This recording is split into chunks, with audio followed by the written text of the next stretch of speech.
ঢাকা থেকে খুলনা আসতেছিলাম বাসে। আমার ঠিক সামনের সিট থেকে কান্নার আওয়াজ শুনতে পাচ্ছি।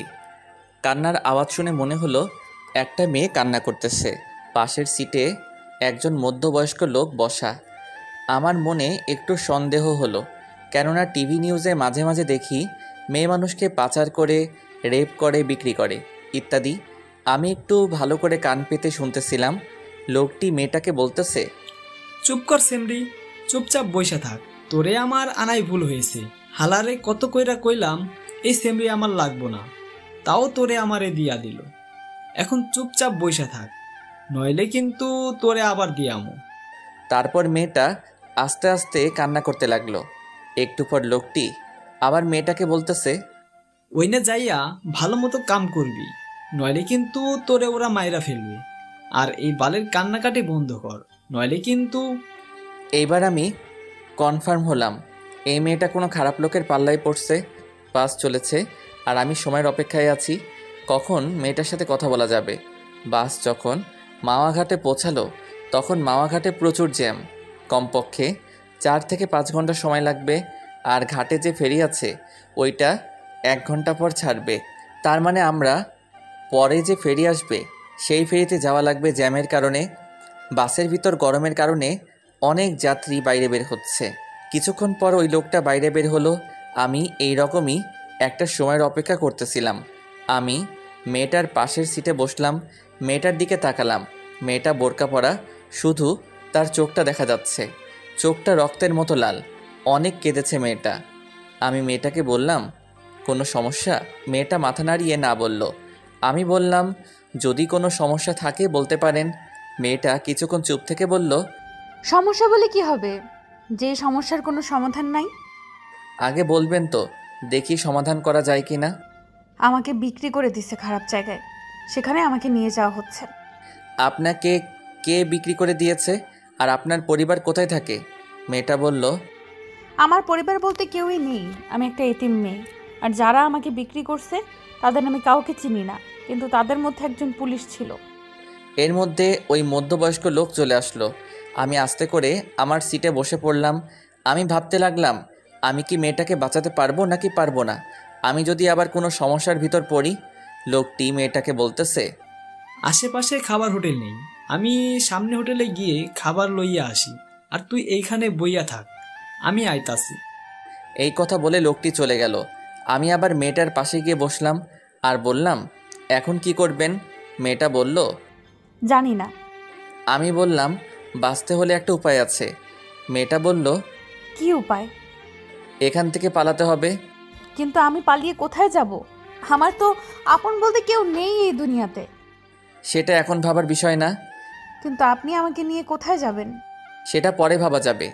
কিন্তু কিন্তু কি? এই লোকটা চলে আসবে। যদি বাঁচতে চান তাহলে এখান থেকে এখনই পালাতে হবে। মেয়েটাকে দেখে মনে হচ্ছে ভয় পাচ্ছে। দেখেন, আপনি আমাকে বিশ্বাস করতে পারেন, আমি আপনার কোনো ক্ষতি করব না। মেয়েটা আমার চোখের দিকে কিছুক্ষণ তাকিয়ে থেকে বলল, চলুন। আমি মেয়েটাকে নিয়ে সোজা বাস থেকে নেমে ফেরিঘাটের দিকে হাঁটা শুরু করলাম। ফেরিঘাটে যেয়ে দেখি ফেরি চলে গেছে। এখন কি করব কিছু বুঝতেছি না। এখন স্টিমার বোটে যাওয়া ছাড়া কোনো উপায় নাই। মেয়েটা বলল, কোথায় যাব আমরা? ভয়ে ভয়ে বলল কথাটা। আমি বললাম, আমার দাদা বাড়ি। তারপর স্টিমার বোটে উঠলাম। অনেক গতিতে চলছে। কিছুক্ষণ পর মেয়েটা অন্যদিকে ফিরে মুখের উপর থাকা মুখোশটা মাথার উপরে উঠিয়ে হাতটা মেলে আকাশের দিকে তাকিয়ে রইল। তারপর মেয়েটা মুখোশটা ঠিক করে আমার পাশে এসে বলে, জানেন, আমি এই প্রথম নদী দেখলাম। মানে? আপনি আগে পরে কখনো নদী দেখেন নাই? না, আমি সব সময় এতিমখানার ভেতরেই থাকতাম। আপনার আপন বলতে কেউ কি নেই? জানি না আছে কিনা। বলেই মেয়েটা কান্না করতে লাগলো। কান্না বন্ধ করুন, মানুষজন খারাপ ভাববে। বোট থেকে নামার পর আমার চাচাতো ভাইকে ফোন দিলাম। হ্যালো শাকিল। কেমন আছো ভাইয়া? ভালো, আমি আসতেছি বাড়ি। সত্যি? হুম। এই কে কে আসবে? একটা মেয়ে আছে, আমার সাথেও আসবে। কে ভাইয়া মেয়েটা? আমি আসি তারপর বলবানি। থাক, আর বলা লাগবে না, আমি বুঝছি। কি বুঝো? বলার আগে ফোনটা কেটে দিল। তারপর মেয়েটাকে বললাম, কিছু খাবেন? মেয়েটা মাথা নাড়িয়ে না বলল। তারপর আমি জোর করে হোটেলে নিয়ে গেলাম। মহিলা ওয়াশরুম দেখিয়ে দিয়ে বললাম হাত মুখ ধুয়ে টেবিলে আসুন। আমিও হাত মুখ ধুয়ে খাবার টেবিলে আসলাম। ওয়েটার টেবিলে খাবার দিতেছে। এর ভিতর মেয়েটা আমাকে বলল, আমি কি এখানে বসে খাবো? তো কোথায় বসে খাবেন? না, আমি এখানে বসে খাবো না। কেন? এখানে অনেক লোকজন আর পুরুষ আছে, তাই। আমি আর কোনো কথা বললাম না। ওয়েটারকে বললাম, ভাই এখানে কোনো আলাদা খাবার জায়গা আছে? আছে। আপনি ওনাকে ওইখানে নিয়ে যান আর ওনার খাবারটা ওখানে দিয়ে আসেন। ওকে। তারপর মেয়েটাকে বললাম, আপনি এইখানে যেয়ে খেয়ে আসুন। মেয়েটা কিছুক্ষণ তাকিয়ে থেকে চলে গেল। খাওয়া দাওয়া শেষে বাসে উঠলাম দাদাবাড়ি যাওয়ার জন্য। রাত 8টার সময় দাদাবাড়ি পৌঁছালাম। বাড়ির ভিতর ঢুকে আমি একটু অবাক হলাম। আমার দাদা দাদি, 4 চাচা চাচি, 2 ফুপু ভাই বোনে, পুরা ঘর ভরা। শাকিল আমার পাশে এসে বলল, চলো ভাইয়া। বলে একটা রুমে নিয়ে যেতেছিল। আমি মেয়েটাকে দেখিয়ে শাকিলকে বললাম, ওই শাকিল। আর ও আপুকে ডাক দিয়ে বলল, আপু, তুই ভাইয়াকে নিয়ে যা। ভাবি মানে? শাকিল মুচকি মুচকি হাসতেছে। আমি মেয়েটাকে বললাম, এনাদের সামনে একটু কান্না করবেন না। মেয়েটা মাথা নাড়িয়ে ঠিক আছে জানালো। আপু আমার সামনে এসে বলতেছে, অনেক বড় হয়ে গেছিস। মানে? মেয়েটাকে দেখিয়ে এই যে বলে আপু মেয়েটাকে নিয়ে অন্য রুমে চলে গেল। আমি রুমে এসে ফ্রেশ হয়ে বের হওয়ায় শাকিল আমার হাতে একটা পাঞ্জাবি দিয়ে বলল, পরো এটা। আমি বললাম না আমার জামা কাপড় ব্যাগে আছে। তারপরেও পরো, দাদা পড়তে বলেছে। আমি পরে বের হলাম। তারপর দাদার পাশে বসলাম। দাদাকে বললাম, কেমন আছো? তারপর দাদা আমাকে জড়িয়ে ধরে কান্না করতে লাগলো আর বলল, তোর মা বাপ এখন আমার উপর অভিমান করে আছে। আমি ফোন করেছিলাম তোর আব্বু আম্মুকে, তারা সকালে আসতেছে। আমি অবাক হয়ে গেলাম। এই 21 বছর পর দাদা আমার আব্বু আম্মুর সাথে কথা বলল। আমার মা বাবা প্রেম করে বিয়ে করছিল বলে মেনে নেয়নি। আমার দাদা তার ভাইয়ের মেয়ের সাথে আব্বুর বিয়ে ঠিক করছিল, কিন্তু আমার আব্বু বিয়ের 3 দিন আগে পালিয়ে বিয়ে করে। তারপর দাদার কাছে আসছিল, দাদা মেনে নেয়নি। আরও অনেক কথা অন্য একদিন বলবো। তারপরে সবার সাথে কথা বললাম। মেজো চাচিকে জিজ্ঞাসা করলাম, চাচা কই? অফিসে। আমার মেজো চাচা কাজী। এত রাতে অফিসে? এখনই চলে আসবে। তারপর দাদি আমাকে বলল, মেয়েটার নাম কি? আপু চিল্লাইয়া বলল, রোজা। সবাই মেয়েটার প্রশংসা করতে লাগলো। আমি একটু রুমের বাইরে এসে রিয়াকে ফোন দিলাম। কোথায় তুমি? দাদা বাড়ি। তোমার না খুলনা আসার কথা ছিল? একটু সমস্যা হয়েছে, তাই দাদা বাড়ি আসলাম। কি সমস্যা হয়েছে? তুমি ঠিক আছো তো? তেমন কিছু হয় নাই। তোমার পরীক্ষা কেমন হলো? ভালো। শোয়ান শোয়ান, দাদা ডাকতাছে। আমি রিয়াকে বললাম, পরে ফোন দিব, দাদা ডাকতেছে।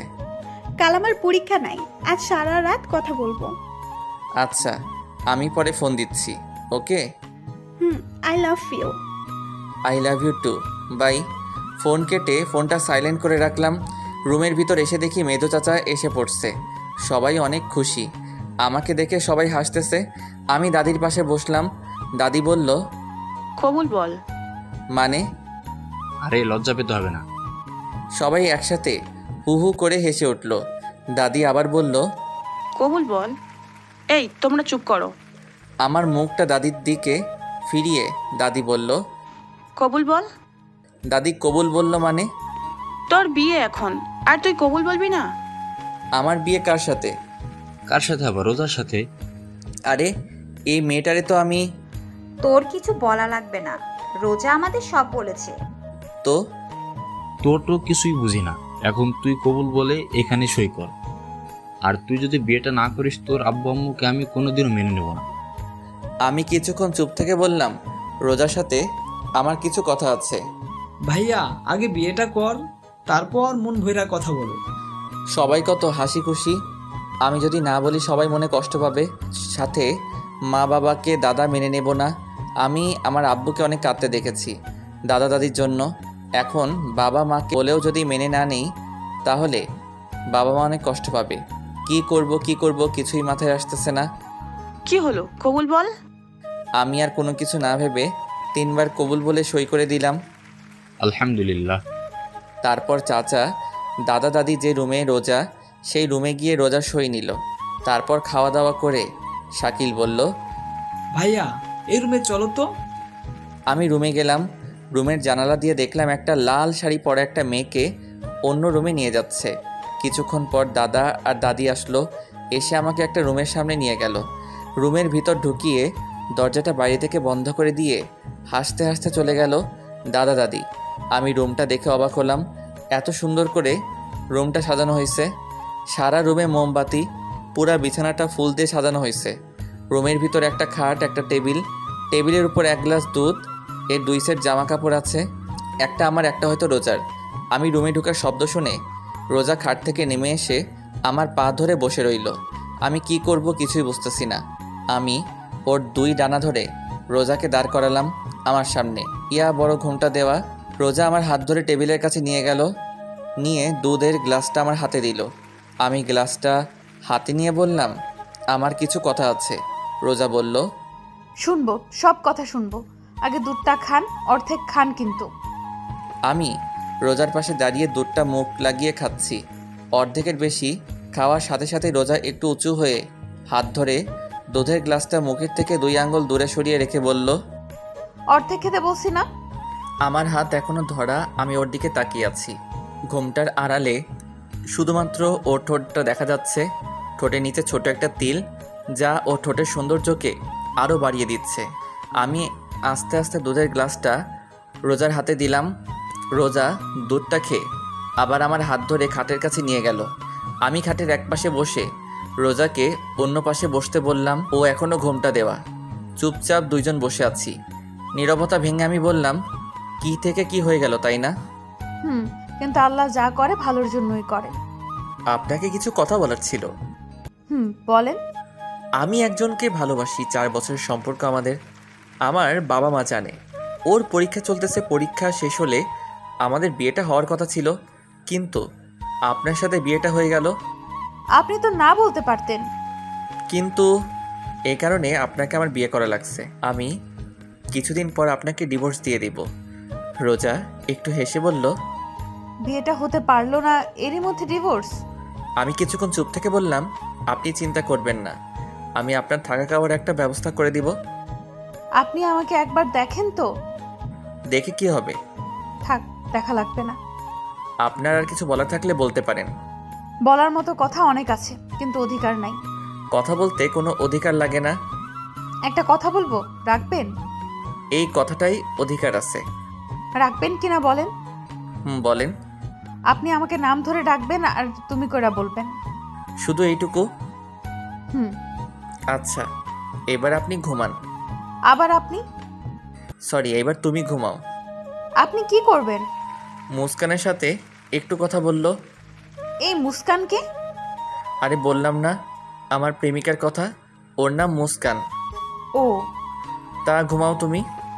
আপনি কিন্তু একবারও আমার মুখটা দেখলেন না। না দেখাটাই ভালো। রোজা শুয়ে পড়ল। ঘরের মোমবাতিগুলা আস্তে আস্তে নিভতে শুরু করছে। আমি টেবিলের উপর বসে ফোনটা হাতে নিয়ে লক করলাম, আর দেখতে পেলাম 75+ মিসড কল, 93+ SMS। তাই রিয়াকে ফোন দিলাম। সাথে সাথে ফোন ধরে বলল, তুমি ঠিক আছো তো? ঠিক আছি। কেন, কি হয়েছে? আমার কেন জানি মনে হচ্ছে তুমি আর আমার নেই। আরে পাগলি, আমি একটু দূরে আছি, তার জন্য তোমার এরকম মনে হচ্ছে। তুমি এতক্ষণ ফোন ধরো নাই কেন? ফোন চার্জে ছিল। কথা বলতে বলতে টেবিলের উপর দেয়ালের সাথে হেলান দিয়ে ঘুমিয়ে পড়ছি। এই যে শুনছেন, ওঠেন, উঠে বিছানায় আসেন। প্রায় মধ্যরাত। তখন মোমবাতি হাতে নিয়ে একটা লাল বেনারসি পরা পরী আমার সামনে দাঁড়িয়ে আছে। টানা টানা চোখ, লম্বা নাক, আকর্ষণ করার মতো ঠোঁট, সাথে ঠোঁটের নিচের তিলটা। আমি হাঁ হয়ে ওর দিকে তাকিয়ে আছি। মশা ঢুকবে মুখে। ও মা, হা করে কি দেখেন? আমি একটু লজ্জা পেয়ে বললাম, কই কিছু না তো। রোজা হাসতে হাসতে বলল, খাটে এসে ঘুমান। আবার আমি বলছি না তুমি করে বলতে? একদম আমার মুখের কাছে মুখ নিয়ে কথাটা বলল রোজা। মানে তোমার সাথে এক বিছানায় ঘুমাবো। তো কোথায় ঘুমাবেন? আমি আপনার বউ, আপনি ঘুমাবেন না তো কে ঘুমাবে আমার সাথে? কিন্তু তোমাকে তো বউ হিসেবে মানি না। আপনি না মানলে কি হবে? আমি তো আপনাকে স্বামী হিসেবে মানি। এখন যদি খাটে না আসেন তাহলে আমি কিন্তু দাদাকে ডাকবো। এই না না, তাহলে চলেন। আমি এইখানেই ঠিক আছি। খাটে আসবেন নাকি ডাক দিব? তারপর রোজা অন্যদিকে, আমি অন্যদিকে ফিরে শুয়ে পড়লাম। সকাল 6টায় ঘুম থেকে উঠে দেখি রোজা আমার বুকের উপর শুয়ে আছে। একদম পরীর মতো লাগছে। যে কেউ রোজাকে দেখলে প্রেমে পড়ে যাবে। কিন্তু আমি রিয়াকে ভালোবাসি, রোজার মায়ায় পড়া যাবে না। আমি রোজার মাথাটা বুকের উপর থেকে সরিয়ে বালিশের উপর রেখে আমি আবার শুয়ে পড়লাম। এইবার ঘুম থেকে উঠে আমি চমকে গেলাম, কারণ আমার সামনে আমার মা বাবা আর আমার ছোট ভাই। পাশে তাকিয়ে দেখি রোজা নাই। ঘুম ঘুম চোখে মাকে বললাম, তোমরা কখন আসলা? তুই এইটা কিভাবে পারলি? আমি গালে হাত দিয়ে দাঁড়িয়ে আছি। তোর সাথে রিয়ার বিয়ে ঠিক করা, ওর পরীক্ষার 3 দিন পর তোদের বিয়ে, সবাইকে দাওয়াত দেওয়া হয়ে গেছে, আর এখন তুই? রিয়ার কি হবে? ও যদি জানতে পারে ও তো পাগল হয়ে যাবে। তোরা না দুইজন দুইজনকে ভালোবাসিস? মা, চুপ, কোনো কথা বলবি না। বের হ রুম থেকে, গোসল করে নাস্তা করতে আয়। আমি কোনো কথা না বলে রুম থেকে বের হতে লাগলাম। দরজার কাছে আসতে দেখি দরজার পাশে রোজা দাঁড়িয়ে কান্না করতেছে। গোসল করে আইছে, চুল থেকে এখনো পানি পড়তেছে। আমি হাসি মুখে বললাম, ঝড় আসছে, রেডি থাকো। আল্লাহ যা করবে ভালোর জন্যই করবে। এই চাকার জন্য? আব্বু আম্মুর জন্য। আরে বাব্বা, এখনই আব্বু আম্মু? হুম। একটু মুখে ভেঙচি দিয়ে হাতের কেনুই দিয়ে আমাকে খোঁচা দিয়ে চলে গেল। কি অদ্ভুত, তাই না? গোসল করতেছি, এরই ভিতর দরজায় করা নাড়ল। আমি বললাম, কে? আমি। কে? রোজা? হুম। কি বলো? আপনার ফোন বাজতেছে, কে যেন ফোন করছে। আমি দরজাটা একটু খুলে ফোনটা নিলাম, সাথে সাথে আবার রিয়ার ফোন। হ্যালো। আমার না কোনো কিছু ভালো লাগতেছে না। কেন, কি হয়েছে? জানি না, কিন্তু কিরকম জানি লাগতেছে। আরে পাগলি, তোমার পরীক্ষা চলতেছে তো, তাই এরকম লাগতেছে। সব ঠিক হয়ে যাবে। হুম। আচ্ছা রাখি তাহলে, গোসল করব। এই, তুমি এত সকালে গোসল করবা কেন? তুমি তো দুপুরে গোসল করো, তাই না? আরে থাক, বলা লাগবে না। বলবা তো দাদা বাড়ি আসছি তাই? একদম ঠিক। তা এখন রাখি, পরে কথা বলবো। হুম। সোহান, সোহান, সোহান, বলো। একটা কথা জিজ্ঞাসা করব? করো। সব ঠিক আছে তো সোহান? এই কথাটা শুনে আমার বুকের ভিতর একটু ব্যথা করে উঠল। আমি নর্মালভাবেই বললাম, সব ঠিকই তো আছে রিয়া, তুমি বেকার টেনশন করছো। আচ্ছা রাখি তাহলে, ফোন দিয়েও কিন্তু। Love you. Love you too. Bye. Bye. দরজায় কেউ করা নাড়ছে। কে? আমি। বলো। আম্মু ডাকতেছে আপনাকে। আসতেছি। রিয়াকে এখন কিছু বলা যাবে না, ওর পরীক্ষা চলতেছে। এখন বললে ওর পরীক্ষা ভালো হবে না। কিন্তু রিয়া ঠিকই বুঝতে পারছে যে কিছু একটা হয়েছে। অনেক ভালোবাসে সোহানকে রিয়া, তাই হয়তো অনুভব করতে পারে। নাস্তার টেবিলে দাদা মাকে বলতেছে, শোন বৌমা, সোহানরা আমি বিয়ে দিছি, ওরা দুজন দুজনকে ভালোবাসে তাই বিয়েটা দিছি। মেয়েটা দেখতে কি মিষ্টি। রোজা চুপচাপ বসে আছে, তা দেখে মা বললেন, ও বউ, খাচ্ছ না কেন? এই তো আম্মু খাচ্ছি। এইদিকে আয় মা, আমার পাশে বস। রোজা মার পাশে বসলো। মা নিজের হাতে রোজাকে খাইয়ে দিচ্ছে। রোজাও ভেজা ভেজা চোখে খেতে লাগলো। প্রেমের বিয়ে বেশি দিন টেকে না।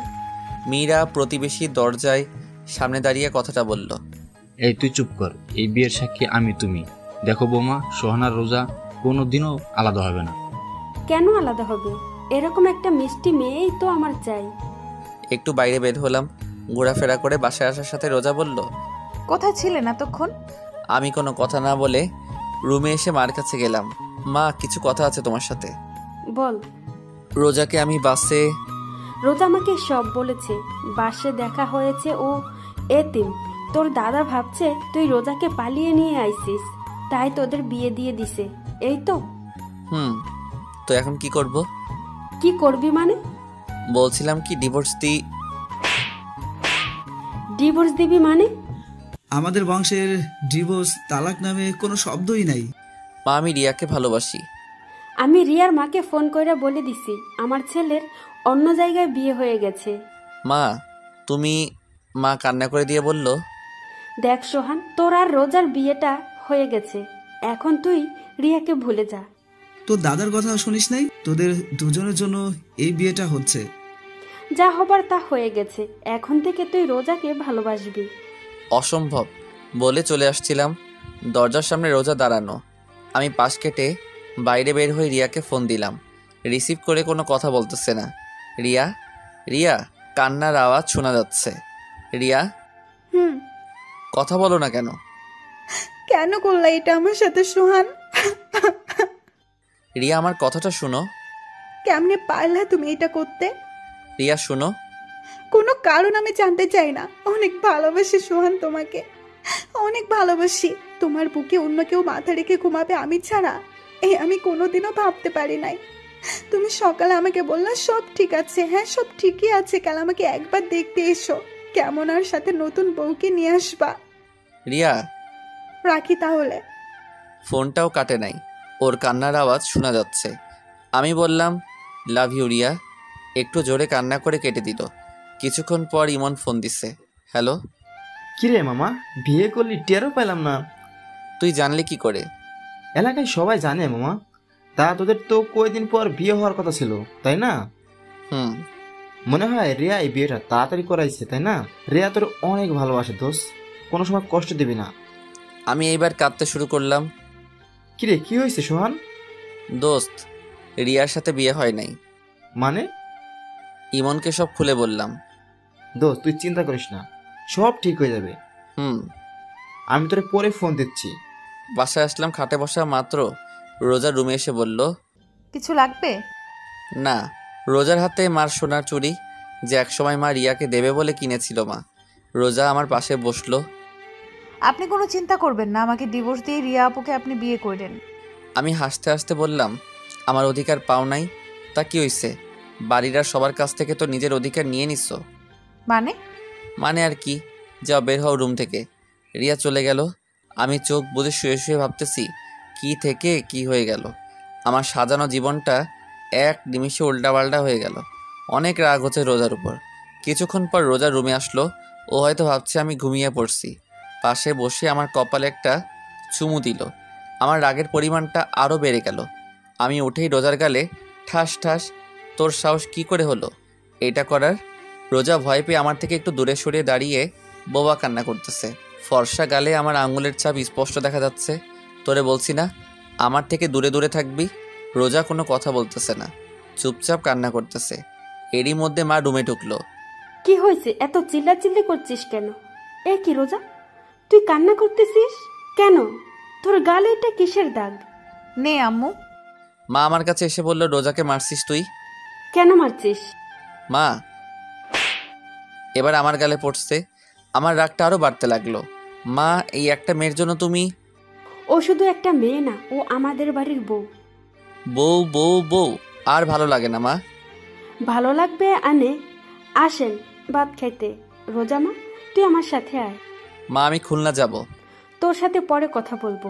আর রোজার গায়ে ফেরদার হাত দিচ্ছিস তো আমার চাইতে খারাপ আর কেউ হবে না। মা রোজাকে নিয়ে চলে গেল। আর আমি ভাবতেছি কি করা যায়। রিয়াকে ফোন দিলাম কিন্তু ওর ফোনটা বন্ধ। এত টেনশন আমি আর নিতে পারতেছি না, পুরা মাথাটা ঘুরছে। আমি নিচে ঠাস করে পড়ে গেলাম। আর কিছুই মনে নেই। চোখ মেলে দেখি রোজা আমার পাশে বসে আমার হাত ধরে কান্না করতেছে। বাড়ির সবাই খাটের আশেপাশে দাঁড়িয়ে আছে। আপু ভাত নিয়ে আসলো। একে একে সবাই বের হয়ে গেল। এখন রুমে আমি, মা আর রোজা। রোজা আমার সামনে ভাত তরকারি পানি রাখতে লাগলো। হাত ধুতে যাব, তখন দেখি হাত নাড়াতে পারছি না। মনে হয় পড়ে যাবার সময় ব্যথা পাইছি। মা, ভাত খাওয়াই দাও। কেন, হাতে কি হয়েছে? এমনি ব্যথা করতেছে ডান হাতে। ঠিক আছে। মা ভাত মাখাতে লাগলো। এরই মধ্যে চাচি আপু মাকে ডাকতেছে।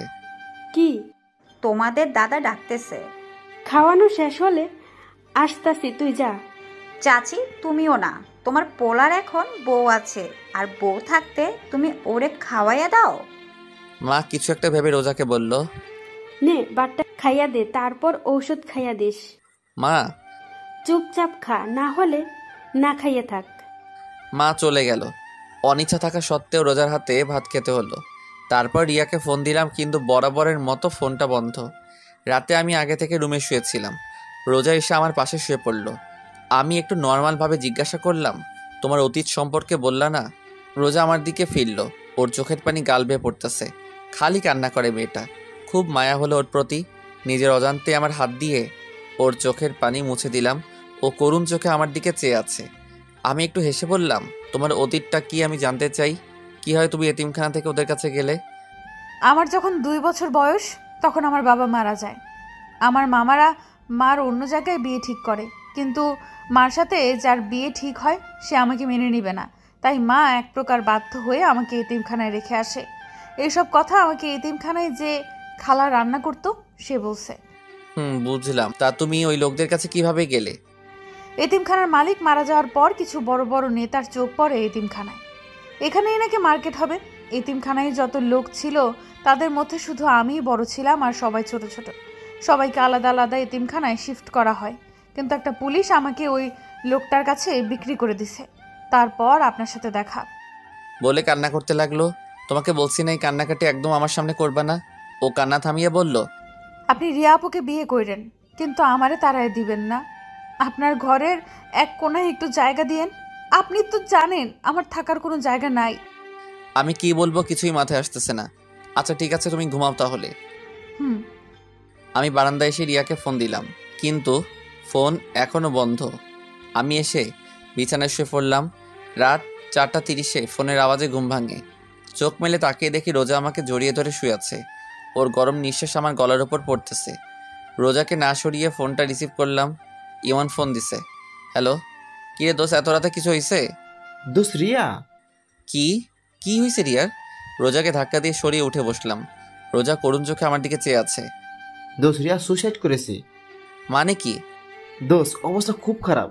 সদর হাসপাতাল থেকে ফেরত দিয়েছে, খুলনা মেডিকেল নেওয়া হয়েছে। দোস্ত কি করব বল? তুই তাড়াতাড়ি চলে আয়, না হলে হয়তো শেষবারের মতো দেখতে পারবি না। কিছু হবে না রিয়ার, আমি এখনই আসতেছি। কি হয়েছে? আপনি এখন কোথায় যাবেন? আমার হাত ধরে কথাটা বলল রোজা। আমার প্রচুর রাগ উঠতে লাগলো। ঠাস ঠাস ঠাস কয়টা থাপ্পড় দিছে আমার মনে নাই। তোর জন্য, শুধু তোর জন্য আমার সাজানো জীবনটা এলোমেলো হয়ে গেছে। রোজা কান্না করতে আছে। এত রাতে চিল্লাপাল্লা শুনে বাড়ির সবাই কড়া নাড়ালো। দরজা খুলতেই মা ঘরে ঢুকে, সাথে দাদি ও চাচিরা। কি হয়েছে কি সুহান? এত চিল্লাপাল্লা কেন? কি রে রোজা, তুই কান্না করতেছিস কেন? তুই আবার রোজাকে মারছিস? মা আমার কথা না শুনে অনবরত থাপ্পড় মারতে লাগলো আমার গালে। রোজা খাট থেকে নেমে আমার সামনে দাঁড়ালো। আম্মু, উনি আমারে কিছু বলে নাই। তুই সর সামনে থেকে। না আম্মু, উনি আমার স্বামী। উনিই মারবে আমাকে, আর উনি ভালোবাসবে আমায়। সর তো তুই। মারো মারো, কত মারবা মারো। এবার মা বুঝতে পারলো কিছু একটা হয়েছে। মা আমার পাশে বসে বলল, কি হয়েছে? রিয়া। রিয়া কি? আমি এখন খুলনা যাব। কেন? আর এত গাড়ি পাওয়া যাবে না তো? রিয়ার কি হয়েছে? ও সুইসাইড করছে। কি? ও আমার জন্য সুইসাইড করছে মা। ইমন বলল সদর থেকে ফেরত দিয়েছে, খুলনা মেডিকেলে নিয়ে গেছে। আর ইমন বলল মনে হয় আর বাঁচবে না। মা কি বলবে ভাবতেছে। মা জানতো এরকম কিছু একটা হবে, কিন্তু এত তাড়াতাড়ি হবে তা মা ভাবতে পারে নাই। দেখ সোহান, রিয়ার কিছু হবে না। রোজা আমার পাশে বসলো, আমার কাঁধে হাত রেখে বলল, আপনি চিন্তা করবেন না, সব ঠিক হয়ে যাবে। এখন 5:30। শাকিল কোথা থেকে একটা বাইক নিয়ে এসে। রিয়ার মাকে ফোন দিলাম, কিন্তু রিসিভ করলো না। খুলনা রওনা দিব। রুম থেকে বের হব, এরই ভিতর রোজার সামনে আসলো। আমার ডান হাত তার বুকের উপর রাখলো, আর চোখ বুজে বলতে লাগলো, আমি হয়তো আপনার জীবনে এসে অনেক বড় ক্ষতি করে ফেলেছি আপনার। আমার না অনেক লোক, ছোটবেলা থেকেই কাউকে আব্বু আম্মু বলে ডাকতে পারি নাই, তাই আপনার আব্বু আম্মুকে পেয়ে লোকটা আর সামলাতে পারি নাই। আমার জন্য আপনি অনেক সমস্যায় পড়ছেন, তার জন্য আমি আপনার কাছে ক্ষমা চাচ্ছি। আমার হাতটা এখনও ওর বুকের উপর। এক একটা নিঃশ্বাস আমি আমার হাত দিয়ে অনুভব করতে পারছি। আমি হালকা করুণভাবে বললাম, আর কিছু বলবে? বলো তাহলে, আমার বের হতে হবে। মারবেন না তো? না, বলো। আর ওই সময় তোমাকে মারছি তার জন্য সরি। আমি আপনাকে একটু জড়িয়ে ধরতে চাই। রোজা উত্তরের আশায় আমার দিকে চেয়ে আছে। আমি কি বলবো ভাবতেছি, কি মনে করে যেন আমি হাতটা মেলে দিলাম, আর ও সোজা আমার বুকের উপর পড়লো। মা দরজার সামনে দাঁড়িয়ে হালকা কাশি দিল। রোজা লজ্জা পেয়ে খাটের কাছে বসলো। মা রুমে ঢুকে রোজাকে বলল, রোজা মা, তুই একটু বাইরে যা। রোজা বাইরে চলে গেল। মা কিছু বলবা? দেখ সোহান, তুই রিয়াকে ভালোবাসিস, তোর ভালোবাসাকে আমি আর তোর আব্বুর সম্মান করি বলে আমরা তোর আর রিয়ার বিয়ে ঠিক করি। কিন্তু এখন রোজা তোর বউ, তুই রোজাকে না চাইলে ও আমি রোজাকে চাই। শুধু আমি না, বরং বাড়ির সবাই রোজাকে তোর পাশে দেখতে চাই। এখন তোর হাতে সবকিছু। তাহলে মা রিয়ার কি হবে? মা কি হলো, কথা বলো। রিয়ার কি হবে? ও তো আমাকে পাগলের মতো ভালোবাসে। দেখ সোহান, আমি জানি, তারপরও সোহান রোজা তোর বউ, আর আমি মন থেকে রোজাকে আমার ছেলের বউ হিসাবে মেনে নিয়েছি। কিন্তু আমি তো মেনে নেই নাই। তুই আমার ছেলে, তোরে আর কি বলবো। স্বামী স্ত্রীর মধ্যে আল্লাহ অন্যরকম ভালোবাসা দিয়ে দিছে, যা তুই এখন বুঝতে পারবি না। মা রুম থেকে চলে গেল। রিয়ার মাকে আবার ফোন দিলাম, কিন্তু ধরলো না। খুলনা রওনা দিলাম, সাথে শাকিলও হাসপাতালে আছে। গিয়ে দেখি রিয়া আর নেই, কিছুক্ষণ আগে মারা গেছে। আমি পুরা শকড, বিশ্বাসই হচ্ছে না যে রিয়া মারা গেছে। আমার চোখ থেকে অনবরত পানি পড়তেছে। রিয়ার মা রিসিপশনে নার্সের সাথে কথা বলতেছে। আমি পিছন থেকে বললাম, খালা। রিয়ার মা মারলো আমাকে, এত জোরে থাপ্পড়টা মারছে আমি নিচে ফ্লোরে আছড়ে পড়লাম।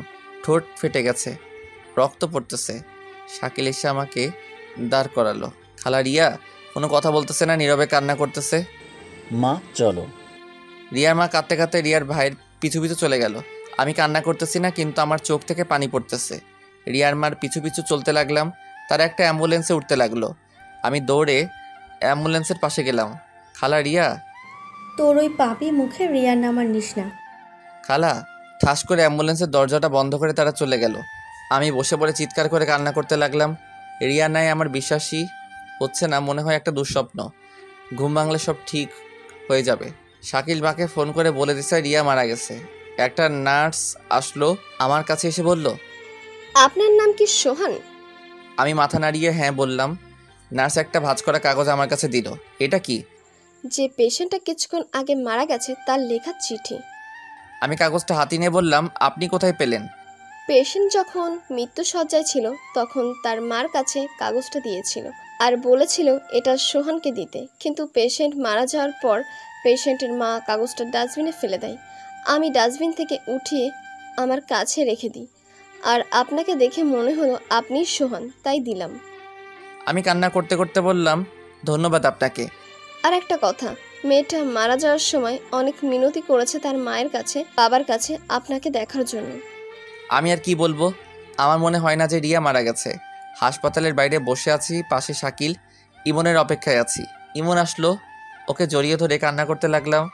ইমনও কান্না করতেছে।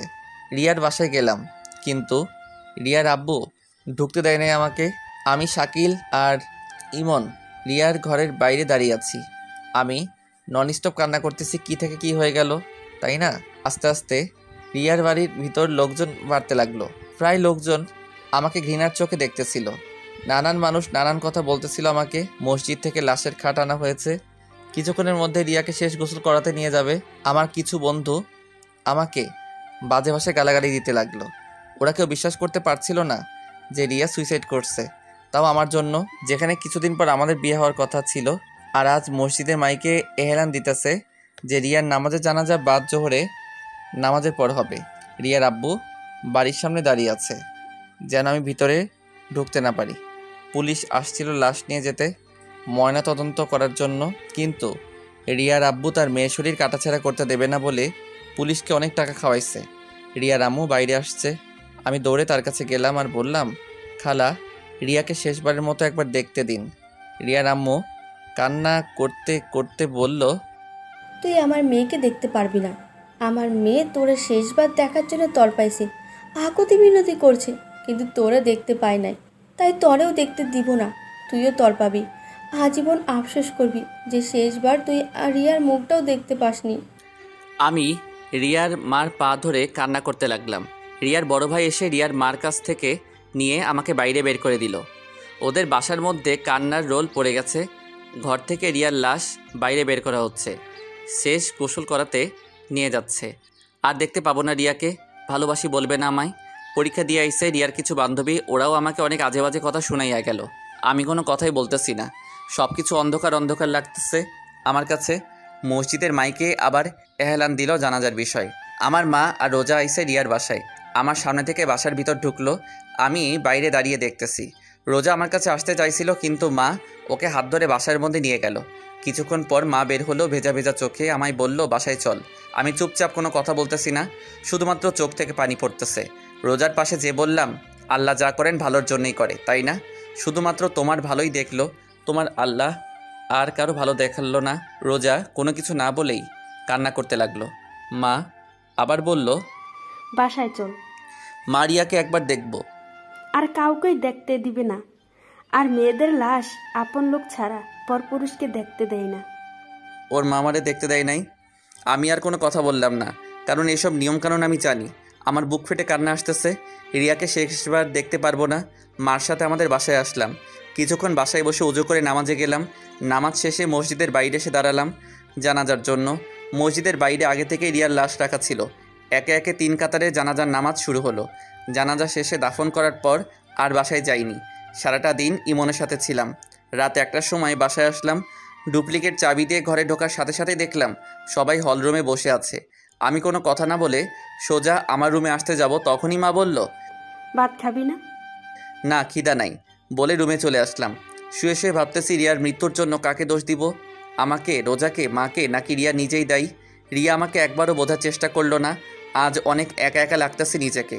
এরকম একটা দিন আসবে কোনোদিনও কল্পনাও করতে পারি নাই। কিছুক্ষণ পর, এই যে শুনছেন? শুনতেছি, বলো। উঠেন তো। কেন? উঠেন তো। আমি উঠে পিঠের তলায় একটা বালিশ দিয়ে হেলান দিয়ে বসলাম। রোজা ভাত মাখতে শুরু করলো। আমার মুখের কাছে 1 লোকমা ভাত নিয়ে বলল, হা করুন। আমি চুপচাপ ওর দিকে তাকিয়ে আছি। ও আবারও বলল, কি হলো, হা করুন। তখন বললাম, না, খাবো না। দেখে মনে হচ্ছে সারাদিন কিছুই খান নাই। আরও আপনার হাতে ব্যথা, খাবেন কি করে? নিন, হা করুন। আমি এইবার একটু জোরে চিল্লাই বললাম, খাবো না, শুনো নাই?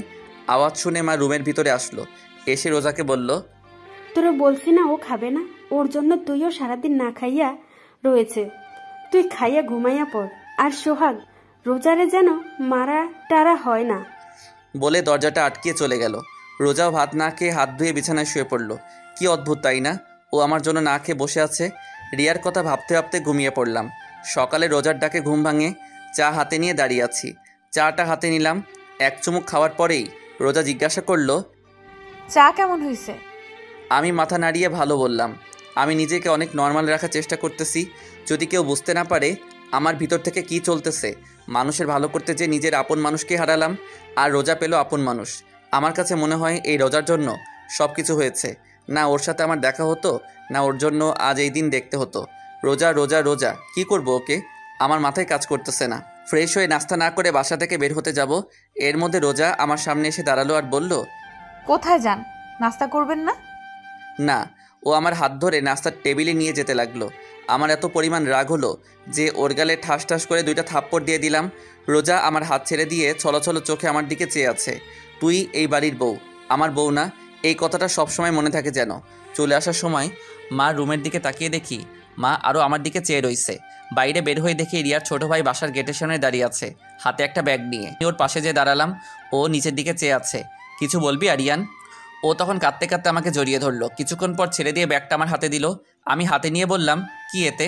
ও কাঁদতে কাঁদতে বলল, এটা আপুর ডায়েরি। তুমি যে শাড়ি দিছো সেই শাড়িটা। আমি জানি তুমি আপুকে অনেক ভালোবাসো, কিন্তু কি থেকে কি হয়ে গেল। আমি জানি তুমি অন্যায় কিছু করোনি, কারণ তুমি আপুকে অনেক ভালোবাসতা। চাইছিলাম ডায়েরিটা আমার কাছে রেখে দেবো, কিন্তু ডায়েরির প্রথম পাতায় লেখা, এই ডায়েরিটা শুধুমাত্র তোমার ধরাছোঁয়া পড়ার অধিকার আছে, তাই তোমার কাছেই দিতে আসলাম। কি বলবো, আমার মাথায় কিছুই আসতেছে না।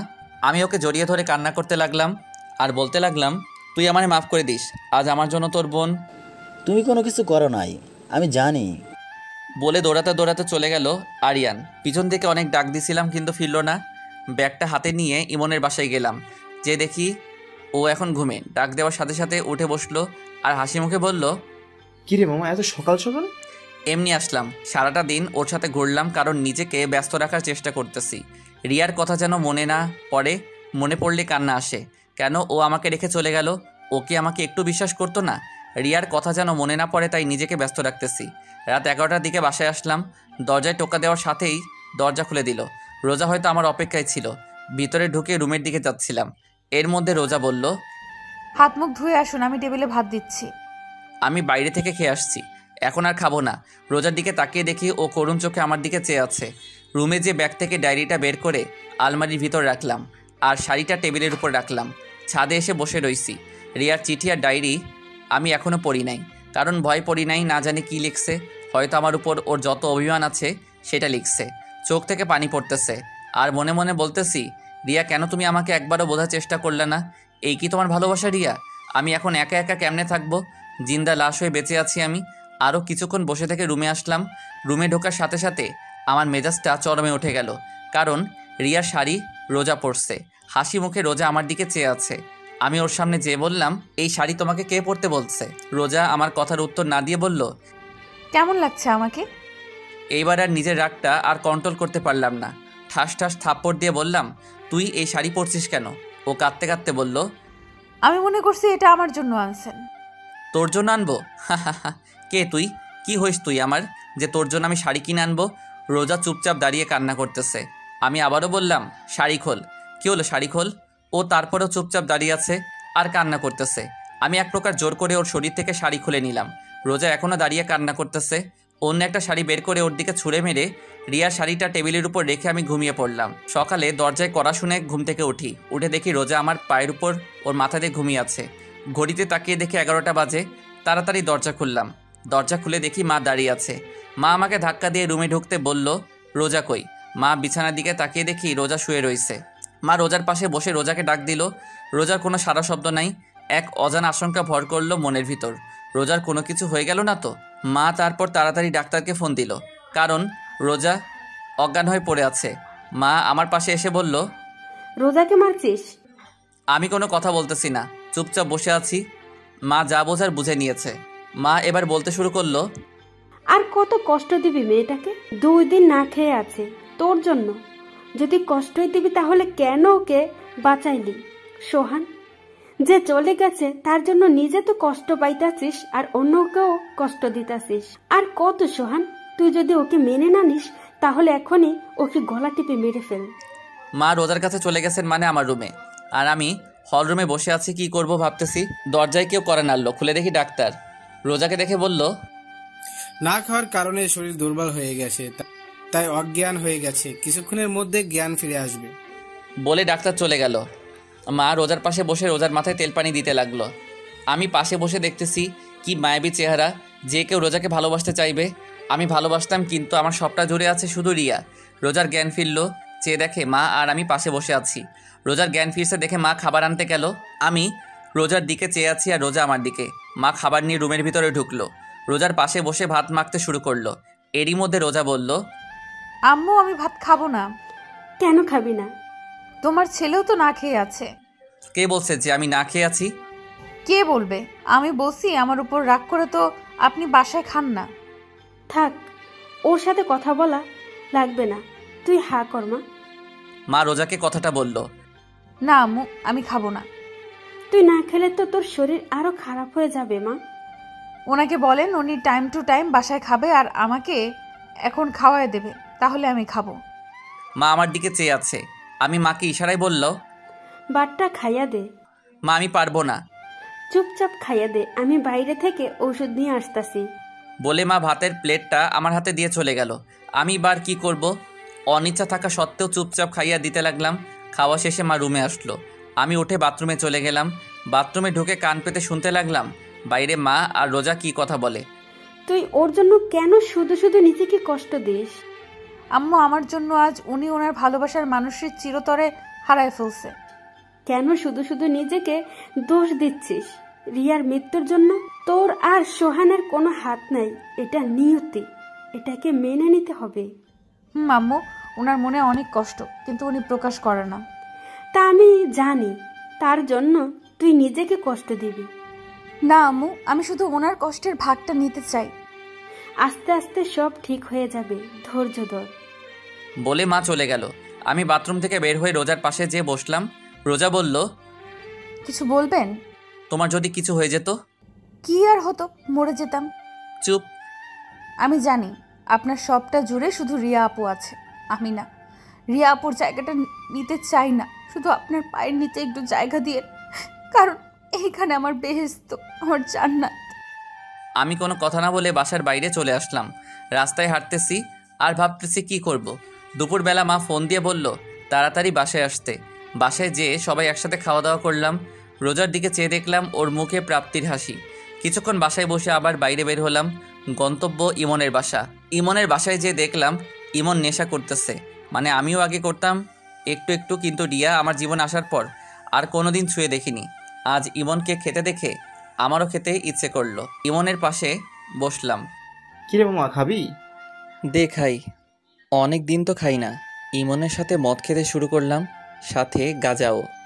অনেক দিন পর খাচ্ছি, তাই নেশা পুরা চরমে উঠে গেছে। রাতে 11টায় মা ফোন দিল। মা বলো। কই তুই? এই তো মা, ইমনের বাসায়। তাড়াতাড়ি বাসায় আয়। আসতেছি বলে ফোন কেটে দিলাম। ইমনকে বললাম একটা গাঁজার বিড়ি দে আমাকে। বিড়িটা নিয়ে বাসায় আসলাম। রোজা আর আমি একসাথে খাবার খেলাম। রোজাকে বললাম তুমি ঘুমাও, আমি কিছুক্ষণ পর আসতেছি বলে ছাদে চলে আসলাম। বিড়িটা জ্বালিয়ে খেলাম, খুব ভালো লাগতেছে এখন। রুমে আসলাম। রুমে এসে দেখি রোজা শুয়ে আছে। ওকে দেখে আমি পুরা হ্যাং। ওর কোমরটা দেখে আমি এইভাবে কোনোদিন কোনো মেয়েকে দেখিনি। আমি আস্তে আস্তে ওর পাশে গেলাম। ও সাথে সাথে চোখ খুলে আমার দিকে চেয়ে রইছে। আমি ওর গলায় কিস করতে যাব, এরই মধ্যে রোজা বলল আপনার মুখ থেকে আজ বাজে গন্ধ আসতেছে। কে শোনে কার কথা? আমি ওর গলায় ঘাড়ে কিস করতেছি আর ও নিজেকে ছাড়ানোর চেষ্টা করতেছে। রোজা আমার গালে থাপ্পড় দিয়ে নিজেকে ছাড়িয়ে নিয়ে চিল্লাইয়া বলল কি খেয়ে আসছেন? বাজে গন্ধ আসতেছে আপনার মুখ থেকে। আমি পুরা হ্যাং। রোজা আমার গালে থাপ্পড় মারল, মাথাটা পুরা ছিনছিন করতেছে। রোজার আওয়াজ শুনে মা দরজায় কড়া নাড়তেছে আর বলতেছে কি হয়েছে রোজা? দরজা খোল। সোহান, সোহান কি হয়েছে? দরজা খোল। আমি ছলো ছলো চোখে রোজার দিকে চেয়ে আছি, আর রোজা মাথা নিচু করে বোবা কান্না করতেছে। দরজার ঠক ঠক আওয়াজ বাড়তে লাগলো। দরজার ওপাশে মা আর আব্বু জোরে জোরে বলতেছে দরজা খুলতে। নিজের প্রতি নিজের ঘৃণা হচ্ছে। দরজায় আওয়াজ আরও বাড়তে লাগলো। রোজাও দরজা খুলতেছে না, তাই আমি উঠে দরজা খুললাম। মা তাড়াতাড়ি রুমের ভিতর চলে গেল, আর আব্বু আমাকে জিজ্ঞাসা করলো কি হয়েছে? আমি কোনো কথা না বলে ছাদে চলে আসলাম। এদিকে মা ঘরে ঢুকে রোজাকে বলল কি হয়েছে? রোজা কোনো কথা না বলে মাকে জড়িয়ে ধরে কান্না করতে লাগলো। মা বোঝার চেষ্টা করতেছে আসলে ঘরের ভিতরে কি হয়েছে। রোজার মাথায় হাত বুলাতে বুলাতে আবার জিজ্ঞাসা করলো কি হয়েছে? রোজা কোনো কথা না বলে আরও জোরে জোরে কান্না করতেছে। মা মনে করলো সোহান হয়তো আজ বেশি কিছু করছে, কারণ সোহান আগে পরেও রোজাকে মারছে, বেশি কথা বলছে। কিন্তু রোজা এমনভাবে কাঁদে নাই। কিন্তু আজ না, মা আর ভাবতে পারতেছে না। মার অনেক রাগ হচ্ছে সোহানের উপর। সোহানকে এখন হাতের কাছে পেলে কাঁচা চিবিয়ে খেত।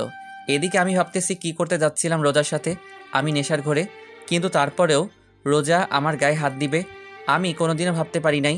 কিছুক্ষণ পর আস্তে আস্তে নিচে নামতে লাগলাম। রুমে ঢুকে দেখি মা আব্বু হল রুমে বসে আছে।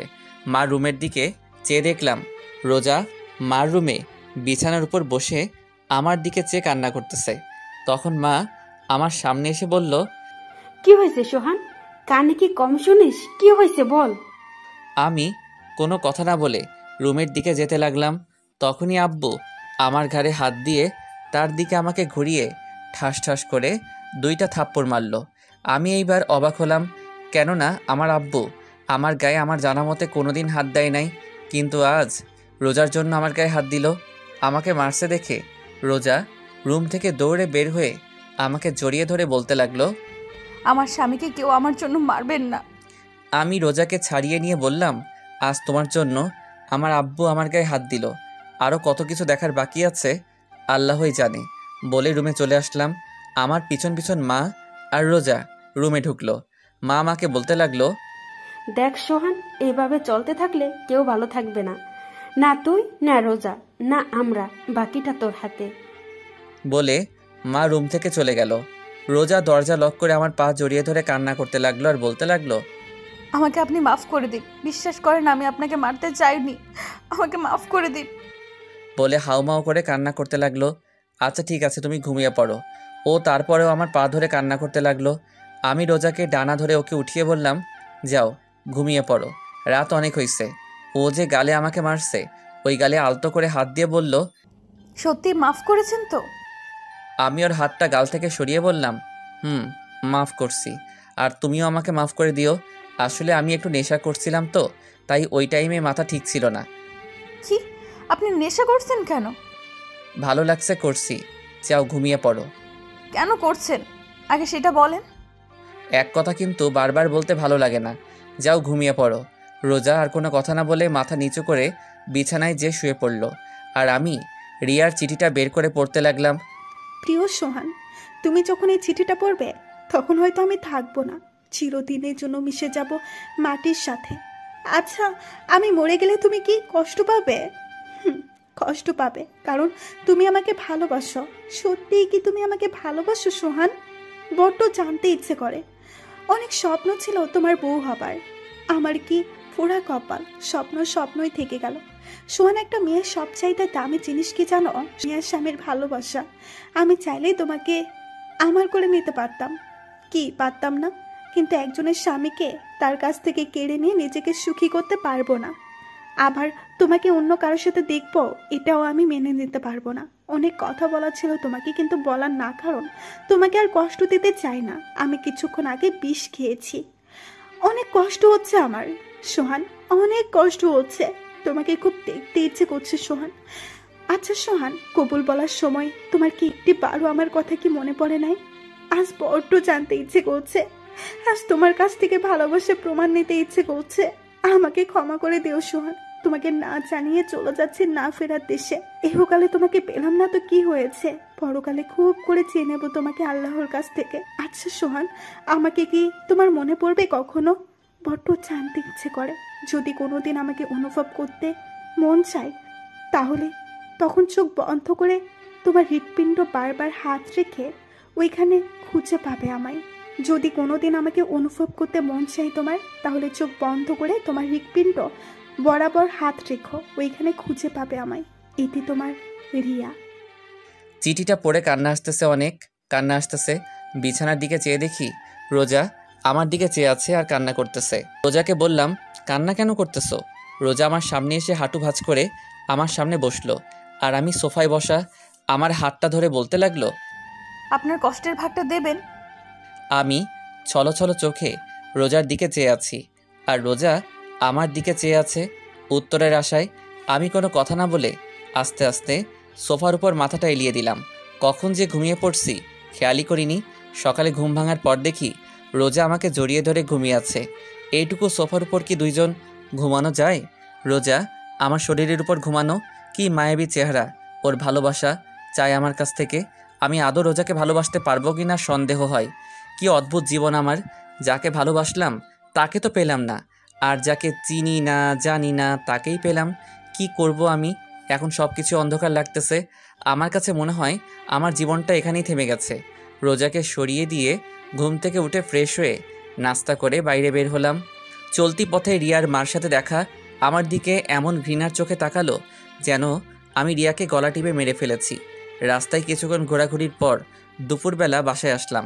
বাসায় এসে টেবিলে দেখলাম আমার জন্য আমার প্রিয় খাবারগুলো সব রান্না করা। দেখে অনেক খুশি হলাম। তাড়াতাড়ি একটু ফ্রেশ হয়ে খেতে বসলাম। খেতে খেতে মাকে বললাম, মা আজকে রান্নাটা অনেক ভালো হয়েছে।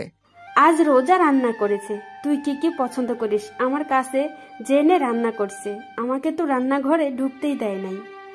আমি রোজার দিকে তাকিয়ে দেখি ও মুচকি মুচকি হাসতেছে। ওর হাসিটা আমার কাছে অনেক ভালো লাগে, কিন্তু এখন কী রকম বিষের মতো লাগতেছে ওর হাসিটা। ওর প্রশংসা করলাম আমি তো জানতামই না যে ও রান্না করছে আজ। খাবার টেবিল আর কোনো কথা বললাম না, চুপচাপ খেয়ে আমার রুমে আসলাম। কিছুক্ষণ পর রোজা আমার রুমে আসলো। এসে শাড়িটা এত পরিমাণ নিচে নামালো যে ওর কোমর সম্পূর্ণ দেখা যাচ্ছে। হয়তো আমাকে কাছে টানার চেষ্টা করছে, কিন্তু আমি ওকে না দেখার ভান করে চুপচাপ বসে রইলাম। আস্তে আস্তে আমার পাশে ঘুরঘুর করতেছে আর কোমরের কাপড়টা একটু সরাচ্ছে আবার দিচ্ছে, একটু সরাচ্ছে আবার দিচ্ছে। এবার আমি রোজাকে বললাম, কিছু বলবা? রোজা মাথা নাড়িয়ে না বলল, আবার মাথা নাড়িয়ে হ্যাঁ বলল। আমি একটু হেসে বললাম, কি বলবা বলো? না মানে কাল রাতে আপনি আমাকে, বলে থেমে গেল। কাল রাতে কি? এই যে আমি ঘুমিয়েছিলাম, আপনি আমাকে। বলে আবার থেমে গেল। আমি বুঝতে পারছি ও কী বলতে চাচ্ছে। আমি বললাম, সরি বললাম না, তখন আমি নেশা করছিলাম তো তাই তোমাকে। না মানে আচ্ছা সরি, আর কোনোদিনও এমন হবে না। আপনার ইচ্ছা হলে আপনি আমার সাথে যা ইচ্ছা করতে পারেন, আমি কিছু মনে করব না। আমি ওর দিকে চেয়ে আছি। ও আস্তে আস্তে চোখ খুলে দেখে যে আমি ওর দিকে চেয়ে আছি। ও লজ্জায় দৌড়ে রুমের বাইরে চলে গেল। কিছুক্ষণ পর মা রুমে আসলো, এসে আমার পাশে বসলো। কিছু বলবা? তাকে সিদ্ধান্ত নিলি? কি সিদ্ধান্ত? রোজার বিষয়।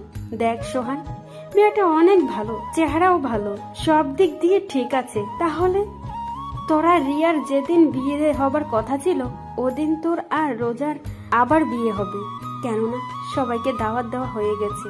শোন সোহান, রোজাকে ভালোবাসতে না পারলে ওকে কষ্ট দিস না। বলে মা রুম থেকে চলে গেল।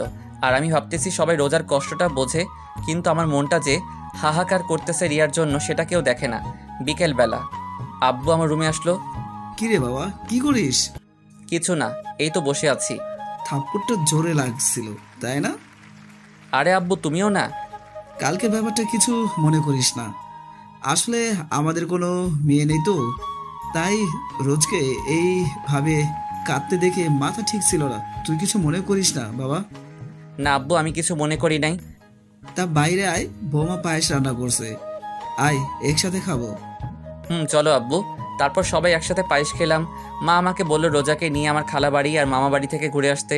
আমাদের বাড়ি থেকে মামা বাড়ি আর খালা বাড়ি 10 মিনিটের রাস্তা। আমি মাকে না বলতে পারলাম না, কারণ সবাই এখন হাসি খুশি আছে, না বললে সবার মুখ কালো হয়ে যাবে। রোজাকে বললাম রেডি হতে। কিছুক্ষণ পর রোজা রেডি হয়ে বোরখা পরে আসলো। বোরখাটা 2-3 জায়গায় ছেঁড়া। আমি বললাম, এই ছেঁড়া বোরখা পরে যাবে? আমার তো আর বোরকা নাই। তা আগে বলবা না তোমার বোরখা নাই? আগে মার্কেট চলো, তোমার কি কি লাগবে কিনে এনে তারপর মামার বাড়ি যাব। বলে রোজাকে নিয়ে বের হতে যাব।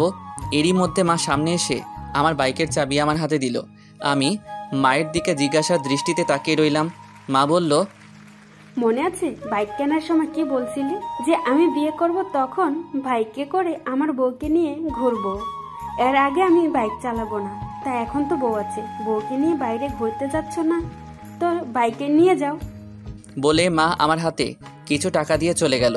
ছোট ভাইয়ের দিকে চেয়ে দেখি ও মিটমিট করে হাসতেছে।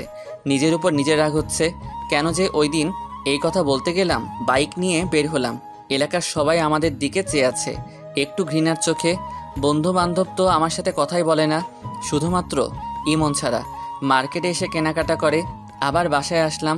রোজা বোরকা চেঞ্জ করে আসলো। প্রথমে মামা বাড়ি আসলাম, কথাবার্তা বলে খালার বাড়ি আসলাম।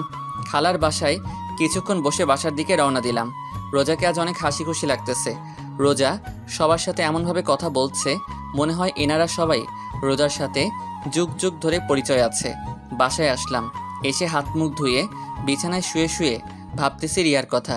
রিয়া নামটা শুনেই ওকে ভালোবেসে ফেলেছিলাম। রিয়ার কথা আমার মাথা থেকে যাই না। সারাদিন ওকে মনে না পড়লেও রাতে চোখ বন্ধ করার সময় রিয়ার কথা আমার মনে পড়ে। কুড়ে কুড়ে খাই আমাকে রিয়ার সাথে কাটানো স্মৃতিগুলা। রোজা রুমের ভিতর ঢুকলো আর বলল, আম্মু ভাত খেতে ডাকে। আমার এখন ভালো লাগতেছে না, পরে খাবো। এই কথা বলার সাথে সাথে রোজা আমার পাশে এসে আমার কপালে হাত দিয়ে বলল, কেন ভালো লাগতেছে না? শরীর ঠিক আছে তো? আমি রোজার হাতটা আমার কপাল থেকে সরিয়ে বললাম, আরে বাবা তেমন কিছু না, এমনি পরে খাবো। রোজা মুখটা কালো করে বাইরে চলে গেল। কিছুক্ষণ পর মা রুমে আসলো, এসে বলল, কি রে তুই বলে ভাত খাবি না? পরে খাবো বললাম তো রোজাকে। রোজা না খেয়ে আছে, বলছে তুই না খেলে নাকি খাবে না। মা আমার এসব আগলা পিরিত কিন্তু ভালো লাগে না, চুপচাপ খেতে আয় বলে মা চলে গেল। আমিও খাইতে যাই নাই, আমার এসব আগলা পিরিত মোটেও ভালো লাগে না। কিছুক্ষণ পর বাইরে থেকে আব্বু ডাকতেছে ভাত খাইতে। একরাশ রাগ নিয়ে খাবার টেবিলে গেলাম, খাবারকে রুমে আসলাম। রোজা মার সাথে একটু কাজ করে রুমে আসলো। আমি বিছানায় শুয়ে আছি, রোজা এসে আমার পাশে শুয়ে পড়ল। আমি উপরের দিকে চেয়ে আছি আর রোজা আমার দিকে। আমি ওর দিকে ফিরে বললাম, কি হলো ঘুমাও? রোজা এক ধ্যানে আমার দিকে চেয়ে আছে। ওর মুখের সামনে আঙুল দিয়ে তুড়ি বাজিয়ে বললাম, কি হলো শুনতে পাও না? কি হয়েছে? বলছিলাম কি ওইভাবে তাকিয়ে কি দেখো? আমার স্বামীকে। তা দেখা কি হয়েছে? হইলে ঘুমাও। না দেখা হয় নাই। তাহলে তুমি দেখো আমি ঘুমাই। আপনি এরকম কেন? কি রকম? এই যে আমার সাথে ভালো মতো কথা বলেন না, একটু ভালোবাসেন না। আমি চুপ করে আছি। এই প্রশ্নের উত্তর আমার কাছে নেই। আমার চুপ থাকা দেখে রোজা আমার বুকের উপর হাত দিয়ে একদম মুখের কাছে মুখটা এনে বলল, একটু ভালোবাসলে কি হয়? আমি রোজাকে আমার কাছ থেকে সরিয়ে বললাম, সব কিছু জেনে এই কথা বলো কিভাবে? রোজা আমার আরও কাছে এসে বলল, স্বামী হন, আমার প্রেমিক না। তো তো বুঝি না। ভালো না বাসলে রিয়া আপুর মতো আমিও বিষ খেয়ে মরে যাব। আমি একটু ভয় পেয়ে গেলাম রোজার মুখে এমন কথা শুনে। আমি চুপ আছি দেখে রোজা আবার বলতে লাগলো, কি ভালোবাসবেন নাকি? আমি এখনো চুপচাপ রইলাম। এবার রোজা আমার পেটের উপর উঠে বসলো আর পুরা ঝুঁকে ওর মুখটা আমার মুখের কাছে এনে বলল, একটু ভালোবাসেন না? আমার কাছ থেকে কোনো উত্তর না পেয়ে আমার হাতটা নিয়ে ওর মুখে আমার হাত বোলাতে লাগলো আর বলতে লাগলো, একটু আদর করেন না? আমি হাতটা ওর হাত থেকে ছিনিয়ে নিলাম আর ও সাথে সাথে আমার মুখে, গলায়, বুকে অগণিত চুমু দিতে লাগলো। আমি পাগল হয়ে যাচ্ছি, মন চাচ্ছে রোজার ভিতর ডুব দিতে, কিন্তু রোজা পাগলের মতো চুমু দিতে লাগলো। আমি কোনো প্রকার রেসপন্স করতেছি না। এই প্রথম কোনো মেয়ে আমাকে লিপ কিস করলো। আমি আর নিজেকে ধরে রাখতে পারি নাই। আমি কেন, অন্য যে কোনো পুরুষ নিজেকে ধরে রাখতে পারবে না এরকম সময়? বিলিয়ে দিলাম নিজেকে রোজার মাঝে। ভেসে গেলাম দুজনে এক অন্য রকম সুখের জগতে। সকালে বৃষ্টির মতো টুপটুপ করে পানি পড়তেছে মুখের উপর। চোখ মেলে তাকিয়ে দেখি রোজা গোসল করে এসেছে আর ও চুলের পানি আমার মুখের উপর ফেলতেছে। আমি রোজার দিকে চেয়ে আছি। অনেক সুন্দর লাগতেছে ওকে আজ।